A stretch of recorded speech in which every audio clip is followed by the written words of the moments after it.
How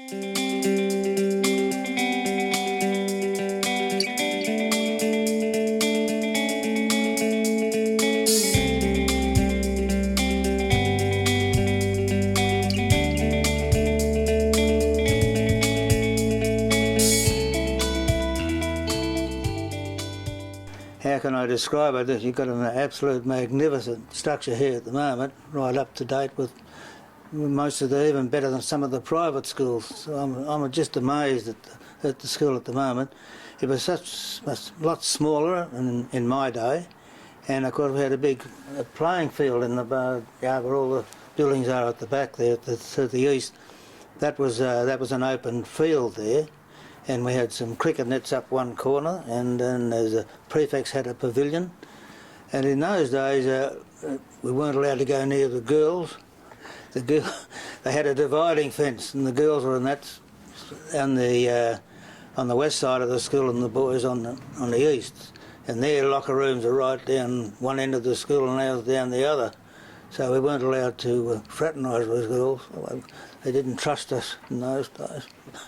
But no, it's a completely different structure, and of course the biggest thing in what Geelong High School was famous for was the quadrangle, which is now all enclosed, where we had to assemble every day before school, and Mondays were special assembly days, and you all stood round in your forms, and the headmaster would give you all the news of the day, and on Mondays we'd salute the flag and say our oaths to the Crown and the King, and so the whole thing was so different and so much smaller than you've got now.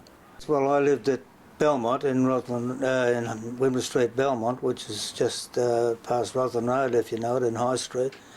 And I had to catch a tram into town there and then get on another tram out the Eastern Park tram out to high school. So it was two trams. And the government subsidised it. We could get an all-monthly ticket for 4 shillings, which was 40 cents.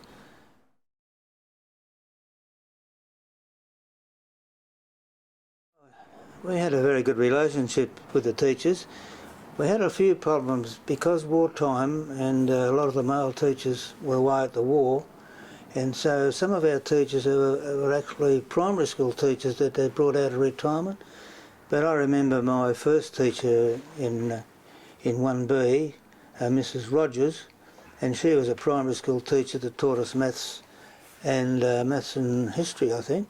But she was very good. She was a very good teacher. She was only a small little lady, but gee, she kept the class under her thumb. She was a naturally born teacher and very good. The headmaster was T.I. Higgins, and he was a First World War veteran. I admired him a great deal, but he could give you a tongue lashing that you would cry out for forgiveness. One incident, I got thrown out of the class for misbehaviour, and I stood outside the doorway where the teacher couldn't see me, and I was showing off and pulling faces, and all of a sudden there's a tap on the shoulder, and T.I.'s there. So he got me by the ear, and he pulled me in the class and stood me on the platform and said, "Here is a coward. This Mackenzie is a coward. He doesn't play up with male teachers, no, it's just the female teachers that Mackenzie's the coward." Oh, I was in a pathetic heap by the time it finished with me. But I still admired him, and he was a First World War veteran and a very good French teacher too.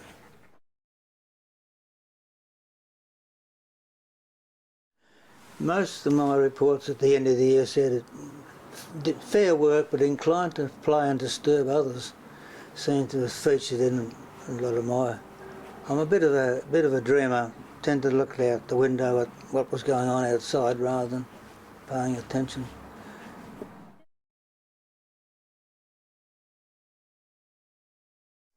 No, we didn't really have groups apart from our houses that we were in, and we played house sports, of course. I wasn't particularly good at squat early in the piece, but I had a bit of problem with the feet. But the thing that sticks in my mind, and to anyone who was at school at the time, in the backyard, it must have been springtime, and there was a lot of grass, tufty grass, green grass, all growing for the whole of the backyard. And one of the second formers threw pulled up a clump of dirt and flung it at one of the other kids, and he picked them up and flung it back, and all of a sudden the third formers got involved, and then the fourth formers, and all of a sudden the whole boys' yard was full of clod flying people. The prefects rushed out waving their arms to try and stop it, so they all turned on the prefects then, and they ran up to the pavilion and they hurled clods at the pavilion. The whole schoolyard was uprooted and everyone was being hit with the clod, was all dirt. And all of a sudden a couple of the teachers must have heard the uproar, because there was just, the whole place was in uproar. And the teachers came out and stop, stop, stop. So they put a stop to us, and we weren't allowed to play sport. They banned us from playing sport for 2 Fridays after that, so we never had any sport. That was a penalty we paid. No, well, I have to say that I'm very pleased to be here and meet the current day students. I mean, I always interested in meeting younger people and getting their ideas.